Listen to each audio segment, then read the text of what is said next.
يا أيها الذين آمنوا اتقوا الله حق تقاته ولا تموتن إلا وأنتم مسلمون. وقال يا أيها الناس اتقوا ربكم الذي خلقكم من نفس واحدة وخلق منها زوجها وبث منهما رجالا كثيرا ونساء واتقوا الله الذي تساءلون به والأرحام إن الله كان عليكم رقيبا. وقال جل جلاله يا أيها الذين آمنوا اتقوا الله وقولوا قولا سديدا يصلح لكم أعمالكم ويغفر لكم ذنوبكم ومن يطع الله ورسوله فقد فاز فوزا عظيما. أما بعد فإن أصدق الحديث كتاب الله وخير الهدي هدي نبينا محمد صلى الله عليه وسلم وشر الأمور محدثاتها فإن كل محدثة بدعة وكل بدعة ضلالة وكل ضلالة في النار.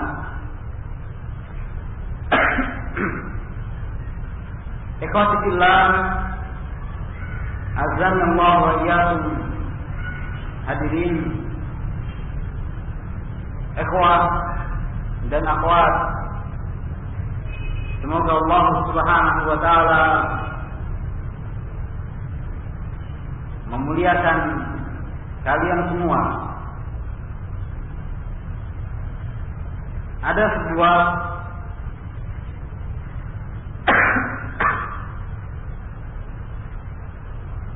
cerita singkat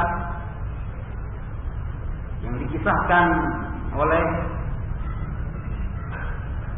sahabat yang mulia Abu Dzar radhiyallahu taala anhu. Kata beliau, kuntu amshi ma'an Nabi sallallahu alaihi wasallam. Pernah suatu ketika aku berjalan bersama Nabi sallallahu alaihi wasallam fi harratin bil Madinah, di salah satu sisi pinggiran kota Madinah yang banyak terdapat padanya batu-batu besar. Fastaqbalna Uhud, dan kami berjalan mengarah ke Gunung Uhud, mendekati Gunung Uhud. Kemudian Nabi sallallahu alaihi wasallam berkata kepada saya, "Ya Abu Dzar, wahai Abu Dzar." Maka saya mengatakan, "Labbaika ya Rasulullah." Aku menyambut panggilan wahai Rasulullah. Ada apa wahai Rasulullah? Faqala, maka kemudian beliau berkata, "Ma yasurruni anna indi mithla Uhudin zahaban." Tidaklah membuat senang saya apabila saya diberi dengan emas sebesar gunung Uhud. Tamzi alayya thalathatu ayamin wa indi minhu dinarun. Yang kemudian emas tersebut sebanyak itu tinggal bersama dengan saya lebih dari 3 hari, kecuali pasti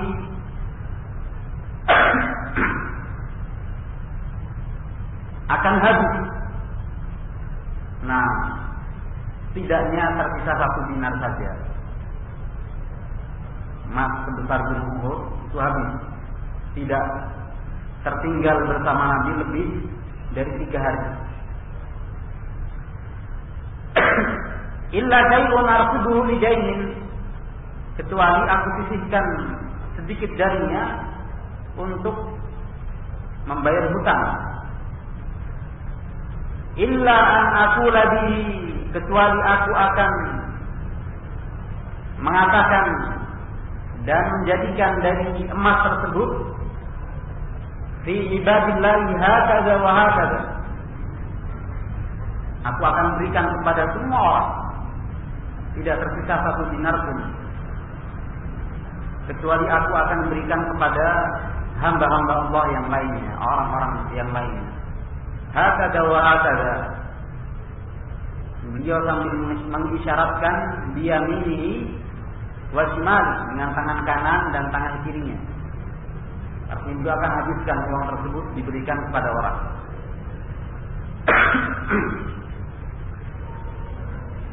Wa qalilun ma'hu, dan sungguh sedikit apa yang mereka miliki. Tsumma qala, kemudian beliau melanjutkan berkata kepada saya,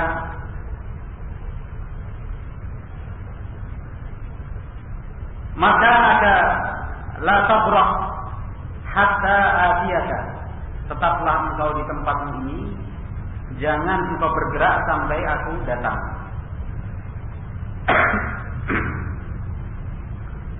Tsumma talaqa fi sawadil laili hatta tawara, dan dia pun berjalan pergi di gelapnya malam,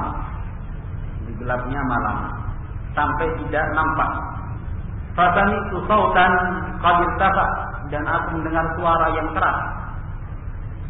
Fatakhawwaftu ayyakuna ahadun arada Nabi sallallahu alaihi wasallam, sehingga saya pun merasa khawatir sesuatu terjadi pada Nabi sallallahu alaihi wasallam. Fa'aradtu an atiyahu, maka aku berkeinginan untuk mendatangi beliau.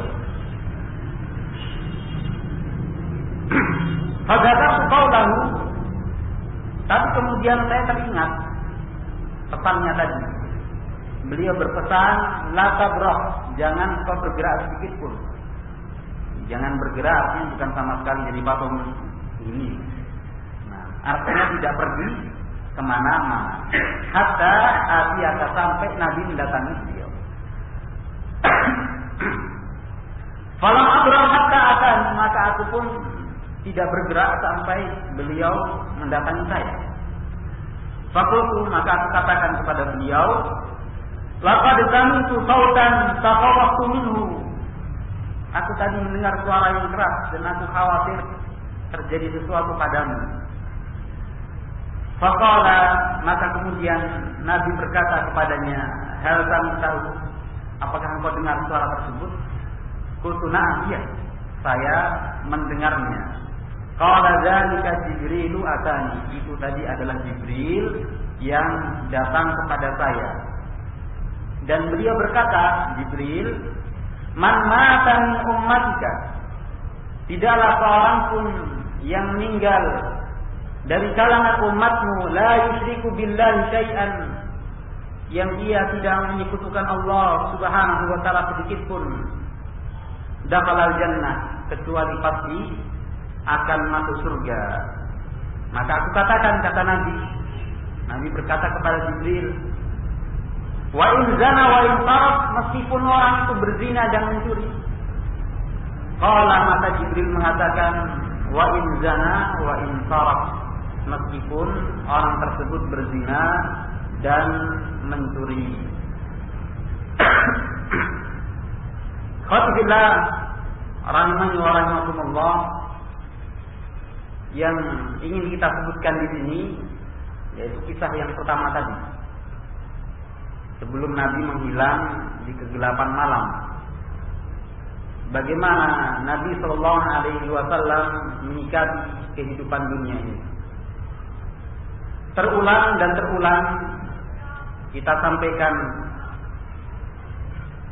dan kita mengingat dari satu majlis ke majlis yang lain, dari satu pembicaraan ke pembicaraan yang lain, entah itu bersama orang ataukah ketika bersendirian, kita mengingat dan mengingat sering dan terlalu sering kita sibuk dengan hadis-hadis, dengan ayat-ayat yang berbicara tentang kehidupan akhirat yang kita cari, dan rendahnya kehidupan dunia yang kita rasakan selalu terulang, dan memang harus selalu diulang dikarenakan inilah ujian yang besar yang Allah Subhanahu wa taala timpakan pada kita, pada umat manusia. Sebagaimana terlebih khusus ini adalah fitnah yang besar yang menimpa umatnya Muhammad sallallahu alaihi wasallam. Sebagaimana sabda beliau, likulli ummatin fitnatun, setiap umat itu diberikan padanya ujian, dan ujian yang paling besar yang ditimpakan kepada umatku, ujian yang ditimpakan kepada umatku adalah ujian al-mal, harta. Berbicara tentang harta, maka tidak khusus hanya sekedar membahas uang, tidak khusus hanya sekedar membahas masalah uang.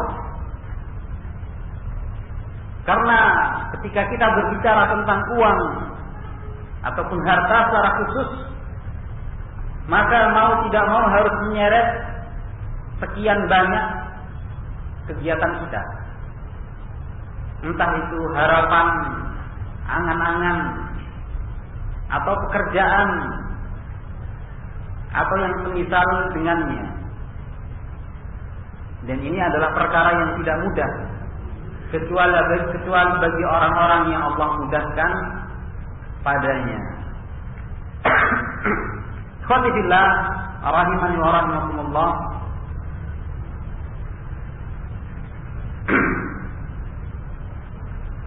Setelah kita lewati pula pada waktu yang berlalu tentang keutamaan kefakiran, tentang keutamaan kefakiran. Hanya saja di sana untuk mempraktekannya ini tidak mudah. Bahkan ini pun dialami oleh para sahabat ridwanullah alaihim ajmain. Dalam sebuah kisah pula yang singkat, ketika Nabi sallallahu alaihi wasallam mengutus Abu Ubaidah bin Jarrah ke negeri Bahrain, pergi ke negeri Bahrain untuk mengambil apa? Jizyah, mengambil upeti, pajak. Nah, yang diberlakukan pada orang-orang kafir. Maka kemudian datanglah beliau beserta harta pajak dan upeti tersebut. Fasami'atil ansar bi qudum Abu Ubaidah, maka para sahabat Ansar pun mendengar datangnya Abu Ubaidah ibn al-Jarrah. Abu Ubaidah sudah datang. Berarti apa? Siap-siap dapat bagian. Siap-siap dapat bagian. Maka ketika Nabi sallallahu alaihi wasallam selesai menunaikan salat subuh bersama mereka, nah, selesai salat, fata'aradu lahu, maka mereka segera untuk mendatangi Nabi sallallahu alaihi wasallam, minta apa? Minta bagian. Fatabassama Rasulullah sallallahu alaihi wasallam, sehingga Rasul pun tersenyum kepada mereka. Hina ra'ahum, ketika Nabi melihat mereka. Tsumma qala, kemudian Nabi berkata,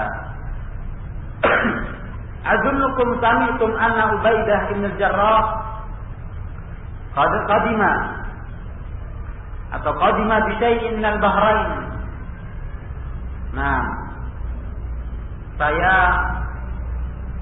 kira kalian ini memang telah mendengar tentang datangnya Abu Ubaidah bin Jarrah yang membawa sesuatu dari Bahrain, bicaiin sesuatu dari negeri Bahrain.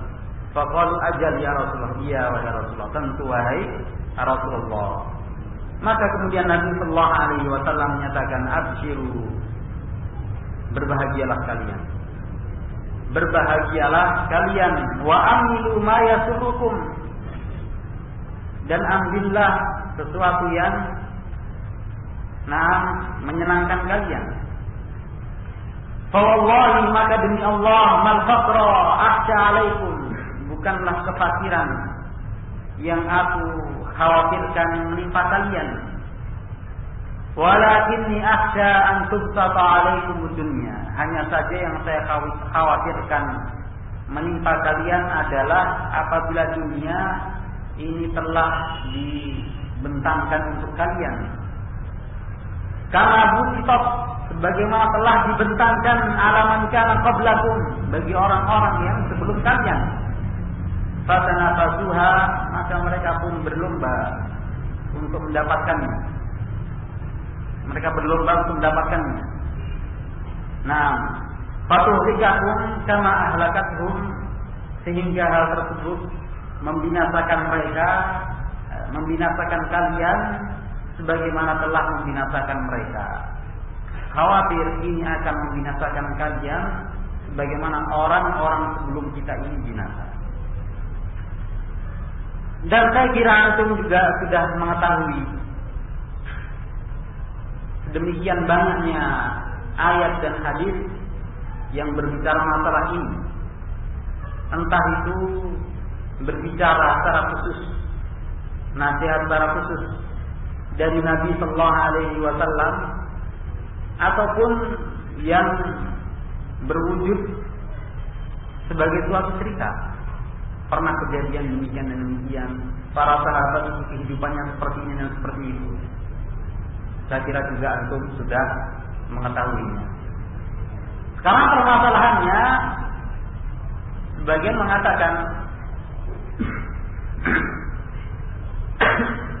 mengatakan bahwa bukankah terkadang atau banyak karena sebab kefakiran, karena sebab kemiskinan, itu menjadikan orang jauh dari Allah Subhanahu wa taala. Karena sebab dia fakir, akhirnya rela bekerja melalui perkara-perkara yang buruk yang dilarang Allah. Dia rela meninggalkan kewajiban karena dia fakir, karena butuh uang, sehingga justru menjerumuskan dia kepada keburukan. Nah, sehingga bukankah lebih baik bagi kita ini untuk hidup berkecukupan, hidup dengan memiliki harta demikian dan demikian, sehingga kita kaum muslimin tidak direndahkan oleh umat yang lain, tidak dilecehkan, dan kita menjadi orang-orang yang kuat, sehingga dakwah ini juga semakin kuat, dan seterusnya dan seterusnya. Juga untuk menghilangkan rasa hasad kita pada orang-orang yang diberikan kelebihan, juga agar supaya kita ini terlindungi dari perkara-perkara nisa karena kita punya harta. Bukankah demikian ini lebih baik? Nah, dibanding kita miskin tapi harus meminta sana, meminta sini, merepotkan orang sana, merepotkan orang sini, harus rela demikian dan demikian karena kemiskinannya. Ikhwatifillah rahimani wa rahimakumullah, benar sabda Nabi sallallahu alaihi wasallam ketika sebagian fuqara dari kalangan sahabat bertanya kepada Nabi sallallahu alaihi wasallam, mengungkapkan perasaan mereka tentang orang-orang kaya, bahwa orang-orang kaya itu dhahaba ahli dusuri bil ujur, orang-orang kaya itu pergi membawa pahala yang banyak sekali. Mereka mengungkapkan tentang orang-orang kaya dari kalangan sahabat. Jadi yang miskin mengungkapkan curhat kepada Nabi tentang orang-orang yang kaya. Orang-orang kaya ini pergi dengan membawa harta, membawa pahala yang banyak maksud saya. Pergi dengan membawa pahala yang banyak. Kenapa? Karena kami beribadah, mereka juga beribadah sama. Giliran berbicara masalah infak, mereka berinfak, kami tidak bisa. Nah, sehingga berarti mereka lebih banyak, karena ibadahnya tidak jauh beda. Tapi kalau berbicara harta, mereka rajin berinfak. Kita mau pengen infak tidak bisa. Berarti mereka lebih banyak pahalanya. Maka Nabi Sallallahu Alaihi Wasallam mengajari, apakah kalian ingin sama dengan mereka? Maka Nabi mengajari dengan zikir. Nah, bahwa tasbih adalah sedekah. Kalimat tasbih subhanallah adalah sedekah. Kullu tahmidatin sedekah. Setiap kalimat pujian kepada Allah, alhamdulillah atau semisal dengan itu adalah sedekah. Wa kullu takbiratin sedekah. Setiap takbir itu sedekah. Mereka bersedekah dengan harta, kalian bisa bersedekah dengan zikir. Itu adalah sedekah. Sehingga mereka merasa senang, kita punya kuncinya supaya menyamai mereka. Ulang. Nah, ternyata amalan ini bocor. Amalan ini bocor diketahui oleh mereka juga. Sehingga mereka pun mengamalkan sebagaimana diamalkan oleh orang-orang fakir.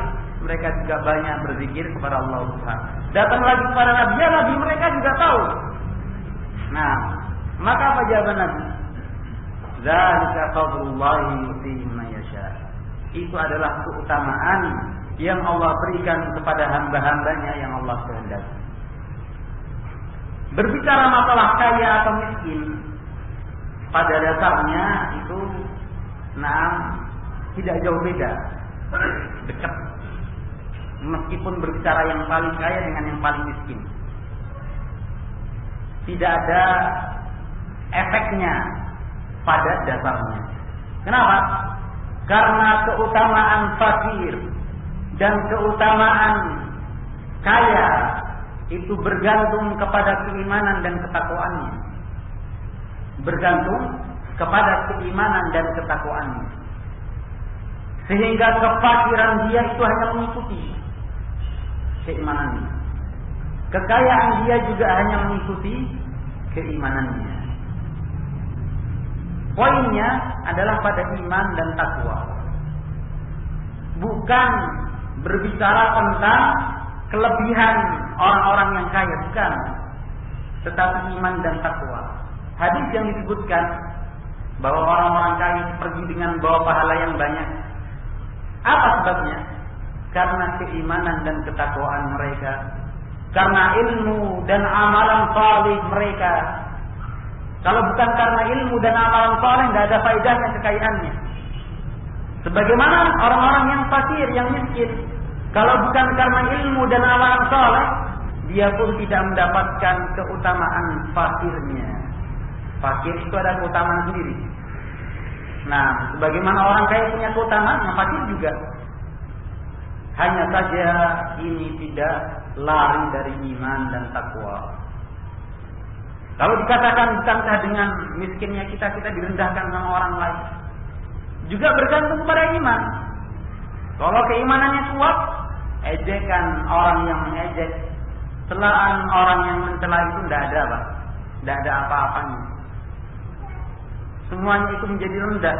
Ucapan manusia itu menjadi rendah ketika dia benar-benar baik keimanannya, baik ketakwaannya. Bagaimana kalau menimbulkan hasad dia kepada orang-orang kaya?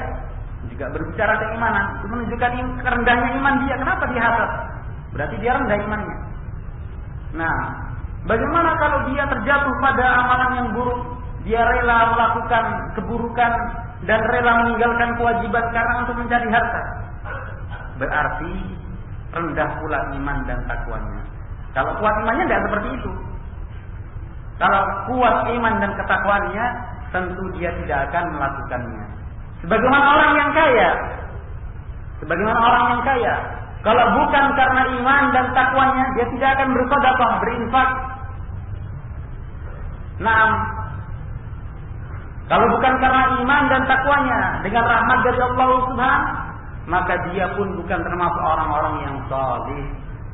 Bukan termasuk orang-orang yang salih. Nah, sehingga berapa banyak kita dapatkan orang-orang yang mungkin kita pandang rendah karena dia fakir, kita menyingsingkan mata kepada mereka, ini orang kayak gini. Tapi luar biasa dekatnya dia kepada Allah Subhanahu wa taala. Dekatnya dia kepada Allah Subhanahu wa taala. Ya memang risiko bagi orang yang miskin, orang yang fakir untuk bersabar, risiko dia sabar. Sebagaimana risikonya orang yang kaya itu harus banyak bersyukur. Dan tidak mudah. Tidaklah dikatakan syukur itu lebih mudah dibanding sabar. Siapa bilang mengatakan syukur itu lebih mudah dibanding sabar? Nah, dan tidak pula sabar dikatakan lebih sulit dari syukur. Siapa yang mengatakan sabar juga lebih sulit dari syukur? Nah, karena masing-masingnya ini menempati tempatnya. Masing-masingnya menempati tempatnya. Bisa jadi ketika ia merasakan kefakiran dengan sibuk dengan keilmuan, dengan amalan, dia sibuk dengan perkara yang demikian. Tapi giliran seandainya saja dia itu orang yang kaya, itu justru tidak sempat mikirkan ilmu, tidak sempat mikirkan amal, karena dia sebab penghasilannya pas-pasan sedikit. Nah, pokoknya ya secukupnya dia sudah merasa senang, sehingga hari-harinya, waktu-waktu kosongnya dia gunakan untuk amalan saleh dan seterusnya, sibuk dengan belajar dan seterusnya.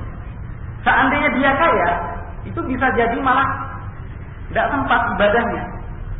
Nah, tidak sempat ibadahnya, sedikit-sedikit harus menjamak dan mengqasar sholatnya. Kenapa? Jam terbangnya tinggi. Hari ini harus ke Jakarta 2 hari, ada kepulangan harus ke Singapura lagi. Setelah itu harus ke Sulawesi, harus ke Kalimantan. Sibuk kesana kemari mikirkan usahanya. Akhir bulan harus mumet lagi, gaji karyawannya gimana? Saya punya karyawan 2.500 orang. Ini gajinya berapa ratus juta setiap bulan. Pusing lagi. Nah, sehingga pusingnya dia memikirkan apa? Harta yang dia miliki. Ya mungkin orang mikir, wah itu enak ya, naik mobil kemana-mana kalau di kota. Kalau keluar negeri naik pesawat. Nah, karena kalau naik perahu ke luar negeri capek. Yang begitu. Yang mungkin kita pandang enak, makanannya fried chicken, Kentucky fried steak misalnya. Makanannya kalau malam serba sate, serba daging-dagingan, kita mikir itu enak ya. Itu pandangan kita. Tapi kalau kita boleh bongkar hatinya orang bukan hatinya kita, hatinya dia. Kalau boleh kita bongkar, isinya itu apa? Isinya itu bunek. Tapi isinya itu pusing dia. Kenapa? Harus mikir ini, harus mikir itu. Kalau karyawan itu dipikir, tapi kalau bos harus mikir karyawannya. Nah, sedangkan karyawan paling mikir keluarganya, sedangkan bos harus mikir banyak orang, kan gitu. Nah, kalau kita bongkar-bongkar mungkin lebih bunek dari kita. Kita paling utang, mikir, pusing, bayar utang berapa? 100.000, enggak lunas-lunasin 100.000. Pusing, dia mikirnya, saya punya utang 2 miliar nih. Bingung caranya bayar gimana. Nah, penghasilan cuma 1,5 miliar, hutangnya 2 miliar. Kalau kita mungkin, Masya Allah, penghasilannya 1,5 miliar setahun. Nah, kita cuma berapa ratus ribu sebulan.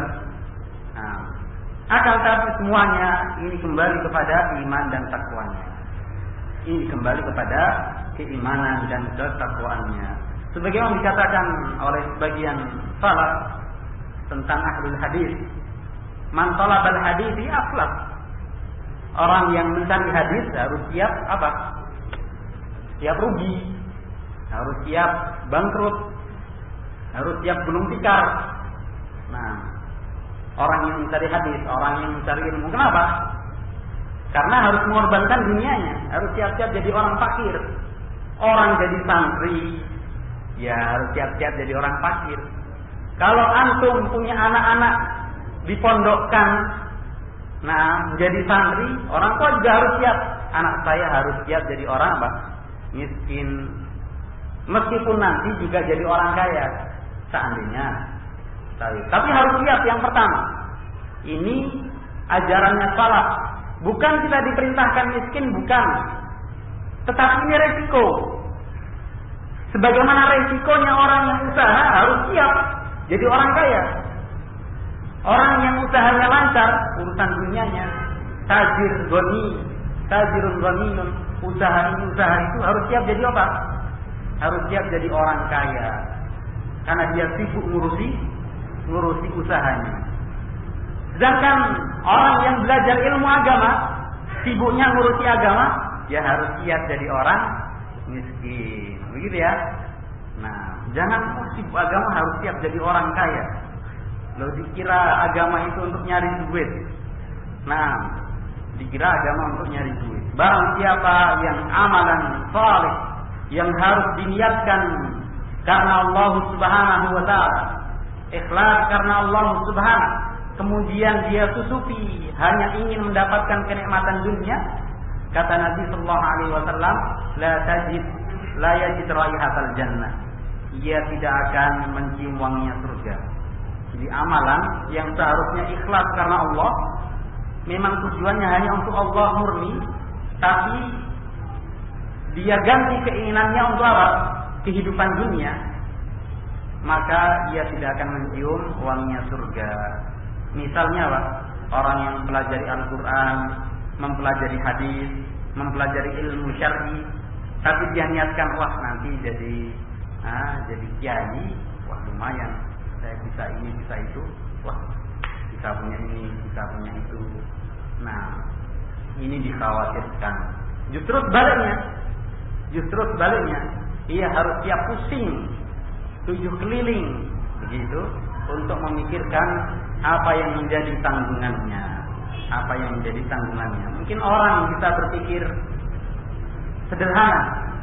Apa mikir sederhana? Ya mikir keluarganya, selesai.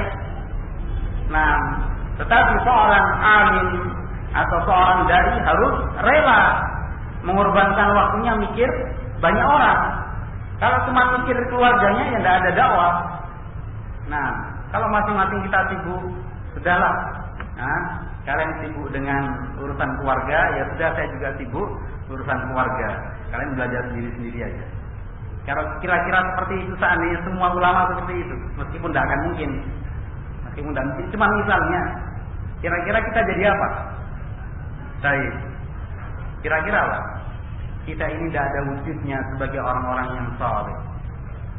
Nah, tidak ada wujudnya sebagai orang-orang yang saleh. Dan ini adalah fadilahnya para ulama. Hafizahumullah wa rahimahumullah jami'an. Mereka rela mengorbankan waktu siang dan malamnya untuk memikirkan kita. Sayangnya kita tidak mau dipikirin. Nah, tidak mau membantu mereka di dalam dakwah ini, dan mudah-mudahan tentunya kita menjadi orang-orang yang memudahkan dakwah ini. Sekarang misalnya Masih datang ke Indonesia jauh-jauh, apa cuma karena pengen naik pesawat? Hah? Kalau cuma pengen naik pesawat gampang, kan begitu. Nah, bukan karena itu, atau karena ingin rekreasi lah. Kebetulan belum pernah ke Indonesia ini, ada tawaran asik juga pergi ke Indonesia. Apa seperti itu? La wallahi la, bukan karena demikian. Kalau karena itu, sudah dari dulu Syekh Ubaid mau datang. Karena dari awal Syekh Ubaid memang sudah ditawari.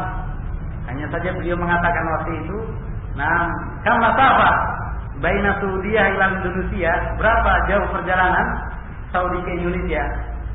Dijawab jaraknya sekian dan sekian, kira-kira perjalanan sekian jam. Nah, apa jawaban saya? Wallahi la taqarribna ilaina. Demi Allah, seandainya kalian dekatkan kepada kami sedikit aja.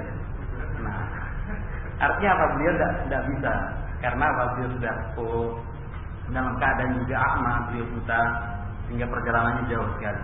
Tapi masya Allah, karena dakwah, nah, karena Islam dan muslimin, karena ukhuwah, beliau rela jauh-jauh ke sana untuk menemui kita, meskipun hanya sebentar saja.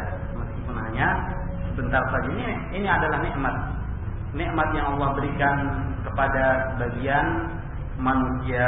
Allah Ta'ala alam bisawab, saya sebutkan. Mudah-mudahan kita diselamatkan dari fitnah dunia ini dan diberikan harta yang barakah, bukan harta yang sekedar banyak, tapi harta yang barakah insyaallah taala. Subhanaka wa bihamdika asyhadu an la ilaha illa anta astaghfiruka wa atubu ilaik. Wassalamualaikum warahmatullahi wabarakatuh. Kamis besok sudah mulai libur insyaallah ya. Kamis besok sudah mulai kosong, atau mungkin sebelum Kamis sudah kosong. Mulai Senin sudah kosong kalinya. Ada pengumuman? Tidak ada. Berarti mulai Senin. Ahad masih ada? Sudah tidak ada. Berarti mulai Ahad. Sabtu masih ada? Masih. Oh, berarti mulai Ahad taklimnya sudah tidak ada. Sampai waktu yang akan ditentukan oleh panitia. Ya. Ada yang belum menjadi panitia? Siap-siap daftar sama panitia. Mungkin butuh. Saya punya keahlian komputer misalnya antara antum. Nah, saya punya keahlian komputer, saya bisa bantu apa? Harus aktif. Kalau pasif kita juga bingung. Mau nunjuk nggak enak juga. Tapi kalau antum aktif, ini ada ikhwan memang pengen bantu kan lumayan. Insyaallah ya.